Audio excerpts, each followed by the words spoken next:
I like it.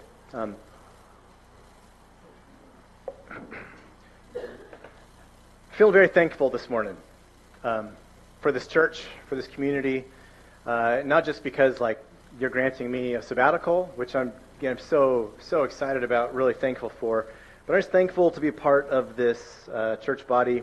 And it's kind of weird. This is the last time I'll preach until, I think, September 7th. So I'll be back in the office August 26th, but not preaching during that time. I don't think I've ever gone in the last 20 years, 3 months without preaching, actually, till now. So I'm looking forward to the time away, but I'm also looking forward to getting back, to be honest with you.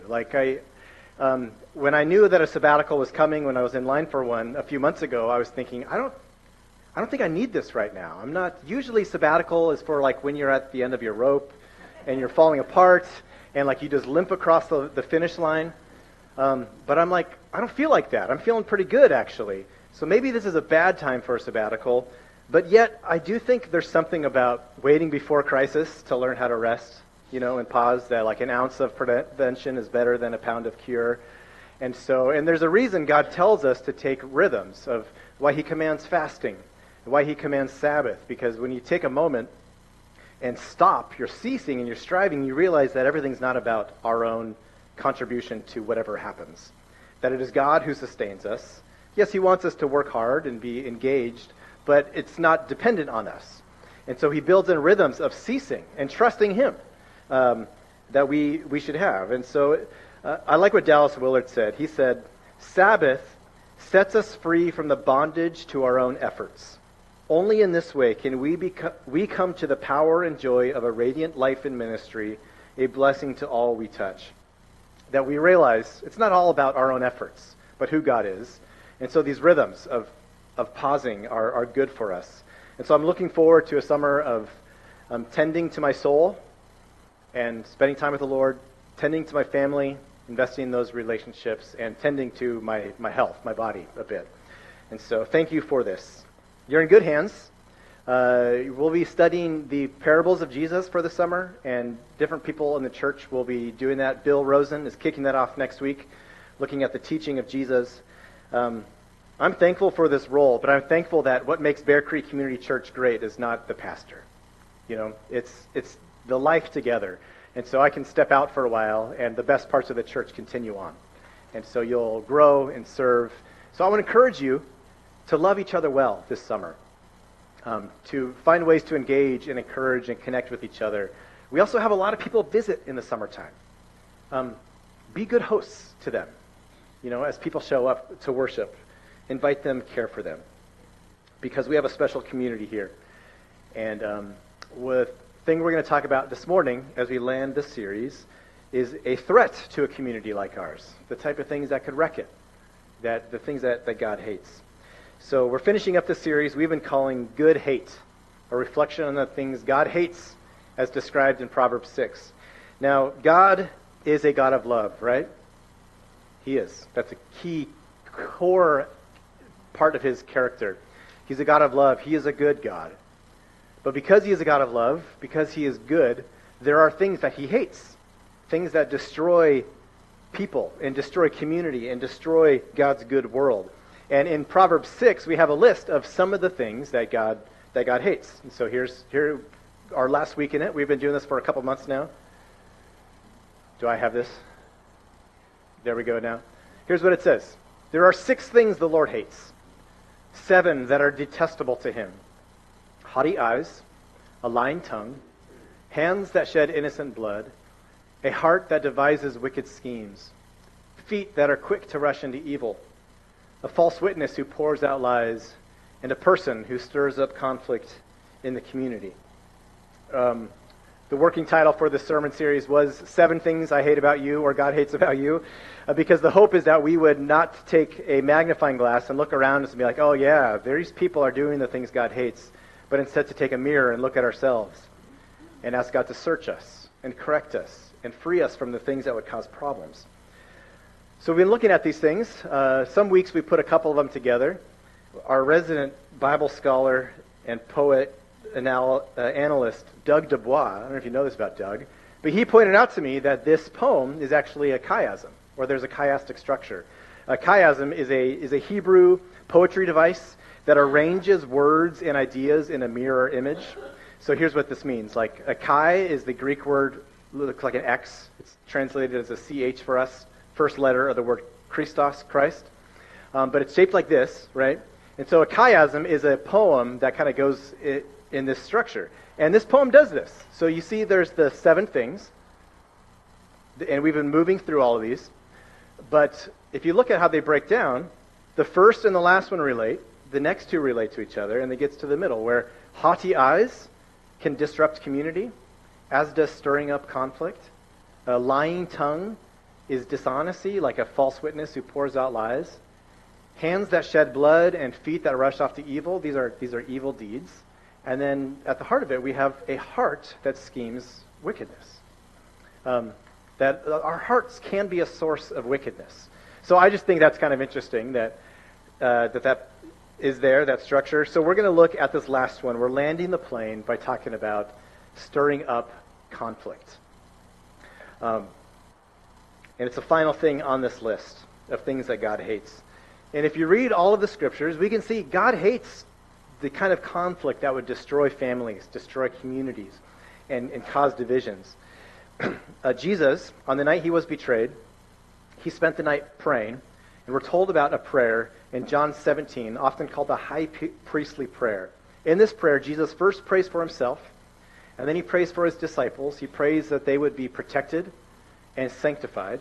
And then he prays for another group. He prays for those who would believe in their message, us. Do you know what he prayed for them? Unity, that they would be one as he and the Father are one. He longs for that. The epistles, the letters of Paul most notably, over and over again, Paul frequently pleads with his readers in these churches that he's writing to be unified, to get along, to bear with each other, to exercise grace, to forgive one another, and to keep unity in the body. There's a couple different places he lists like a long list of vices, things. He talks about idolatry and sexual immorality and drunkenness. And in those lists, he also lists, he talks about factions, gossip, dissensions, discord, the things that would divide and break a community. He says God hates these things. He hates these things. Paul wrote some letters to Timothy. And in those letters, he talks about the qualifications of a leader in the church. 2 different times, he tells us that one of the things that a leader must not be is quarrelsome, that we can't be divisive. Human beings can be cruel. We can divide, we can fight, we can be angry. We're really good at finding dividing lines to separate us from other people, to cloister ourselves, and then to lob bombs at each other. Don't we? We're pretty good at this. And I think even in our current culture, we tend to elevate and celebrate the cruelest and the most mean-spirited amongst us sometimes. Those who mock others, who take cheap shots, they're the most replayed. They're the ones that we listen to a lot. Those who are divisive. The most popular talk show hosts can take down other people. The funniest comedians are the ones that take down other people. Those who are the best at fighting often have the prime spots on cable news channels, taking other people down. In politics, it is often the meanest that get elevated to the highest places of political power. And even amongst Christians, oftentimes it is like in social media, the ones with the most followers are the ones that can jab the most and stir up dissent and conflict. In fact, the last few years, I can think of 3 different scandals that plagued American Christianity. 3 different times when a megachurch pastor or a really public leader of a large Christian ministry got caught with fake burner accounts, like on Twitter and on social media, where they created these accounts to go after and take on their opponents and just make them look bad. They're really divisive, ugly stuff, but they didn't want to have their hands dirty, so they created these false accounts and got busted for it, where they could hide behind anonymity and take shots at people. But that's being quarrelsome. That's stirring up conflict. And as someone who's been in the church almost my whole life, the most painful and difficult moments I've ever experienced as a pastor or in church community is when we can't turn to grace, when grace loses and things get ugly and divisive and mean-spirited. Conflict is inevitable. It's going to happen. We're going to disappoint each other all the time. But there's a way we can handle that with grace that's good for us and good for the kingdom of God. A couple different channels of conflict that come up. First one is gossip. Gossip feels really good, doesn't it? Short term, like if someone has frustrated you or there's something going on, it feels so good to talk about someone else's disappointments in some way, or to complain, or to talk about someone else's shortcomings. And you know what feels just as good as gossiping is listening to it, right? It feels really good, short term.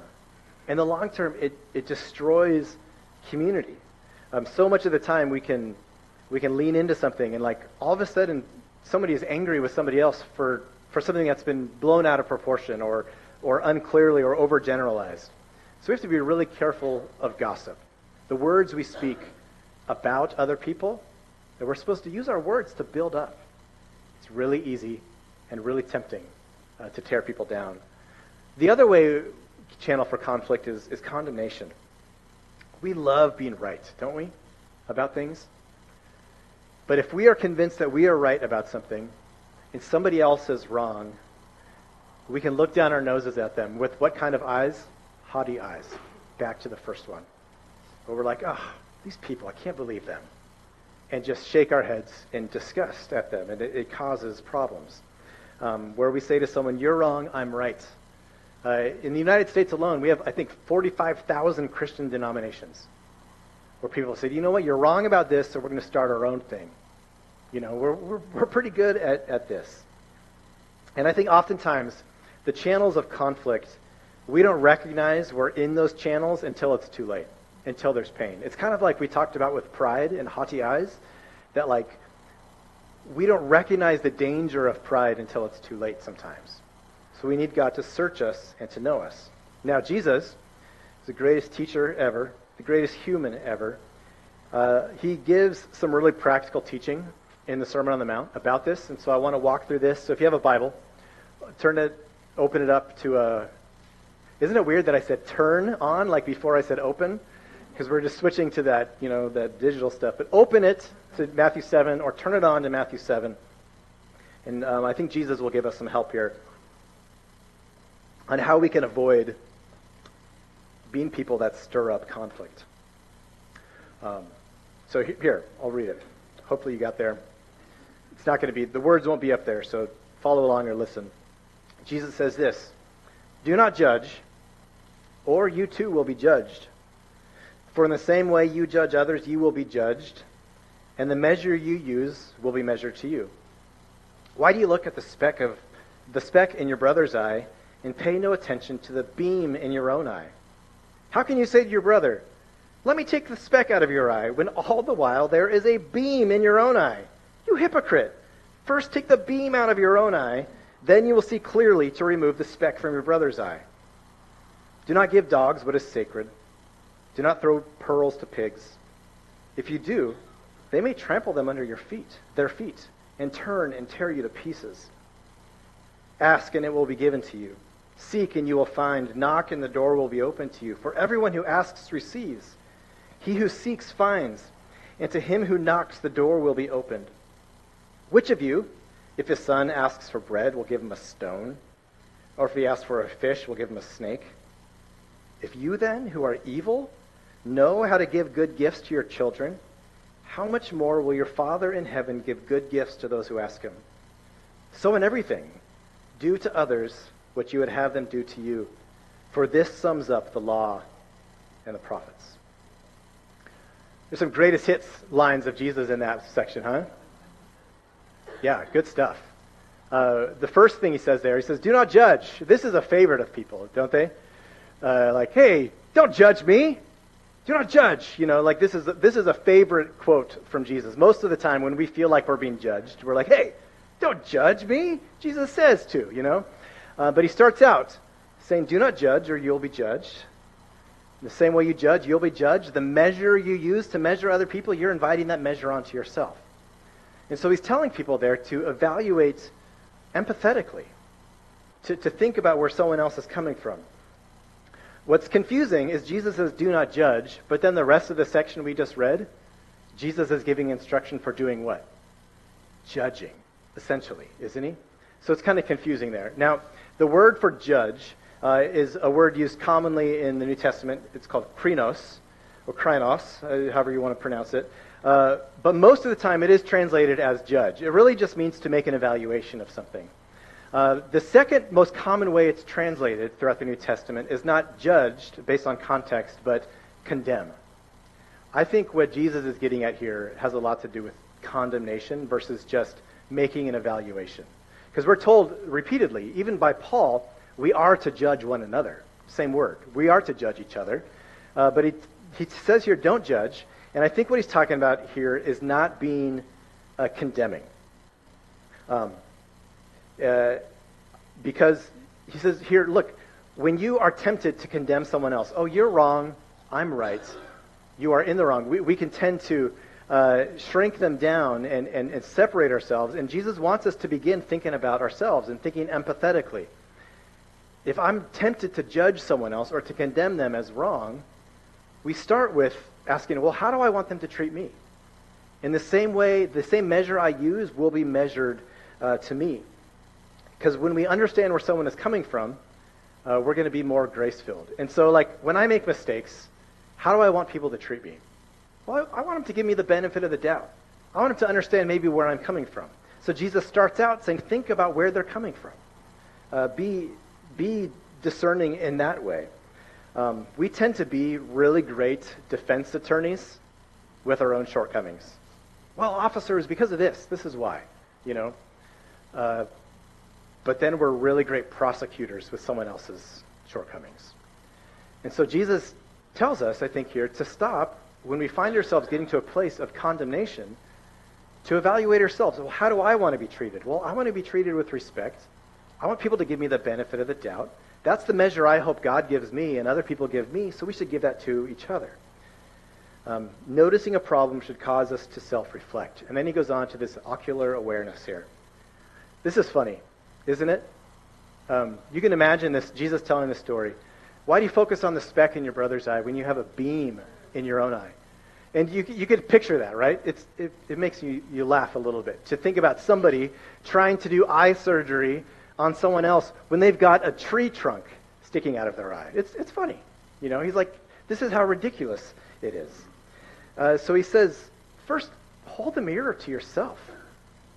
We're really good at noticing the specks, in someone else's issues, and pretty quick to overlook our own or to dismiss them away. And Jesus says, look, if you want to do that, notice he doesn't say, ignore the speck in your brother's eye. He says, first, take the beam out of your eye. Take the plank out.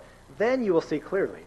So he doesn't say to ignore it, but he says, first, apply a more stringent standard for yourself.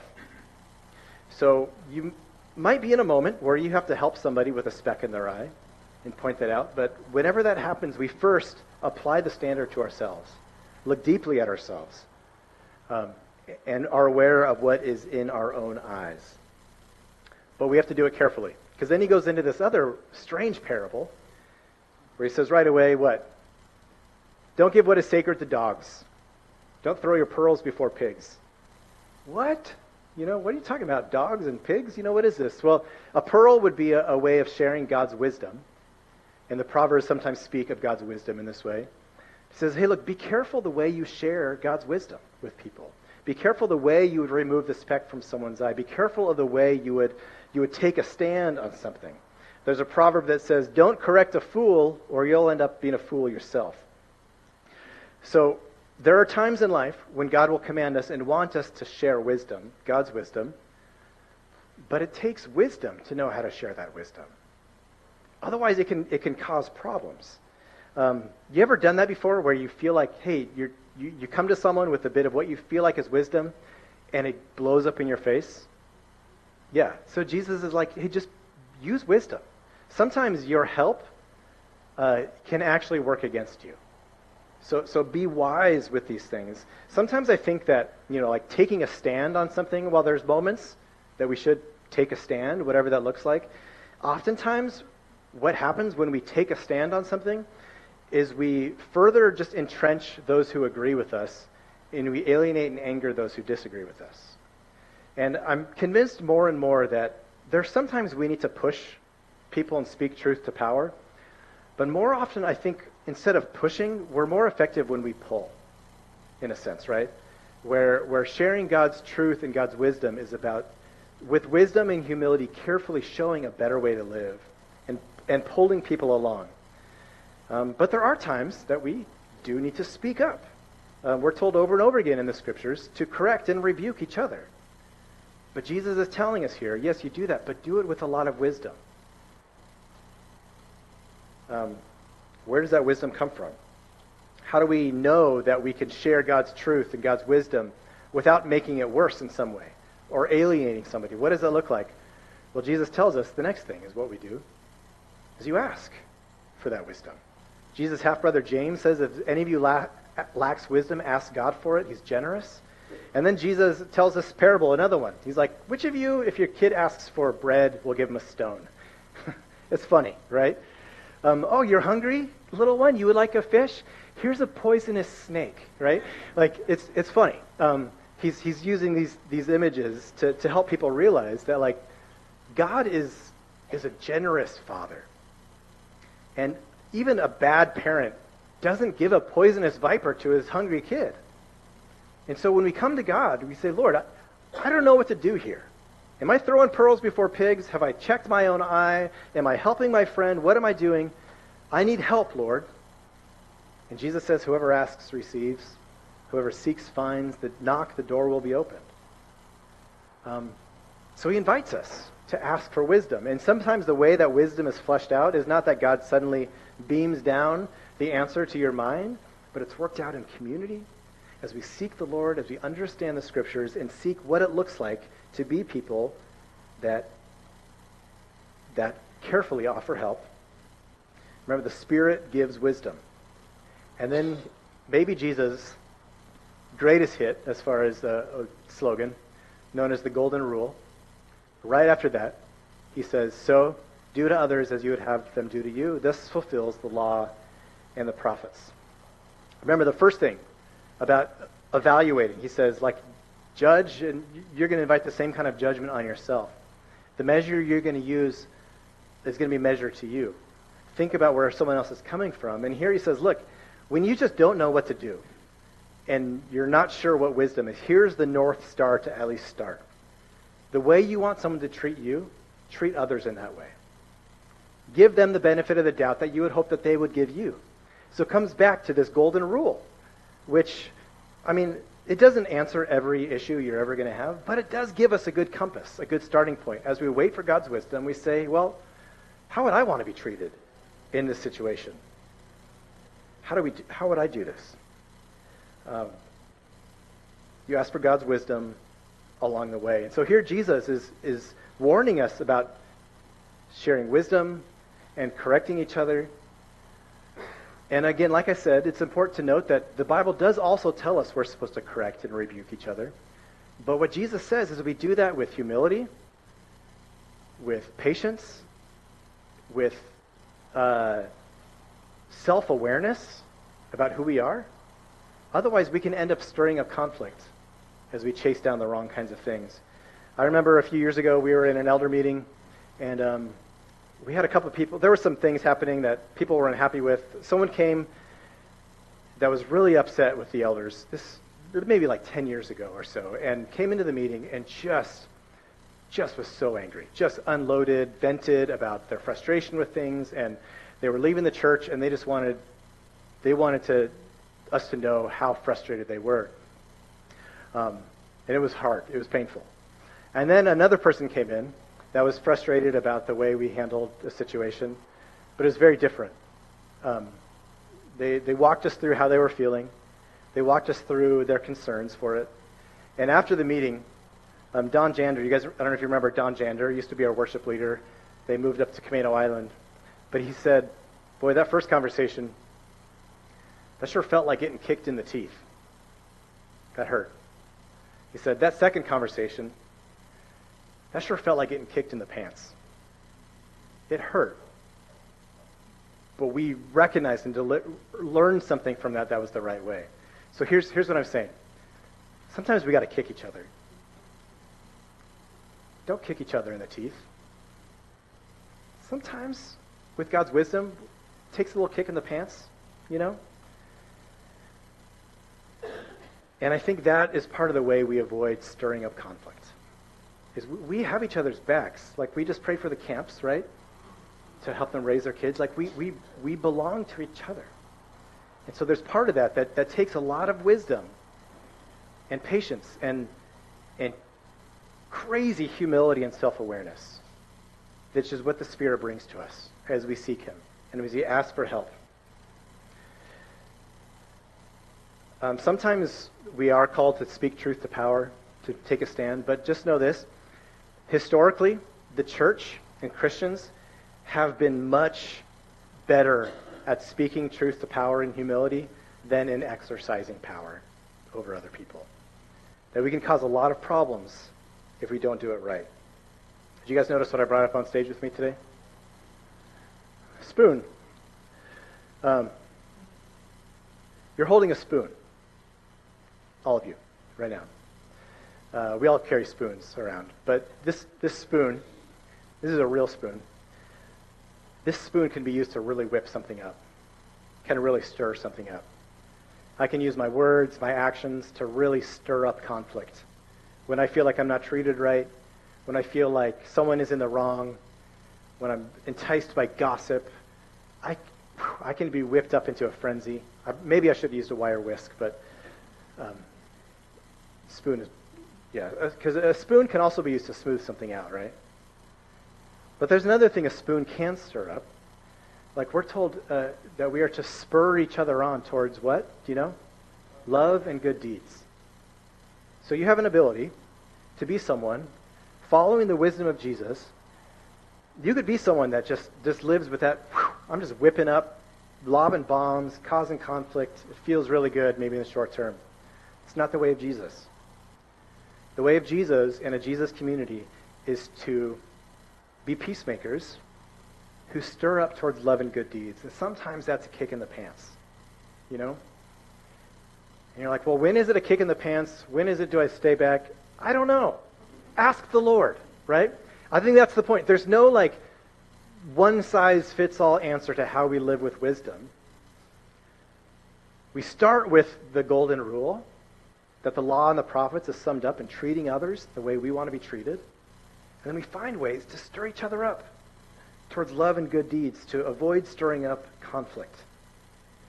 So here's your thought for the drive home, my friends. The last time sharing a thought for the drive home for a few months. Are my actions and words stirring up conflict and division, or love and good deeds? I'll tell you, one of these is the way of Jesus. And then taking a step back, I always like to think about the whole series. We've talked about these things that God hates, that are enticing to my heart in different ways, all of them. In what ways do I need to let God entangle me from the things He hates right now? As we thought about these 7 things that He dislikes. But with that, your spoon, what are you doing with it?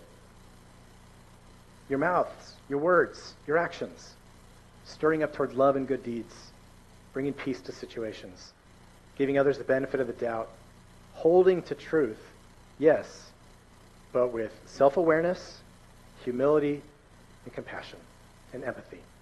Let's pray. God, thank you that you have treated us not as we deserve, but you treat us with compassion and grace. What a gift, Lord.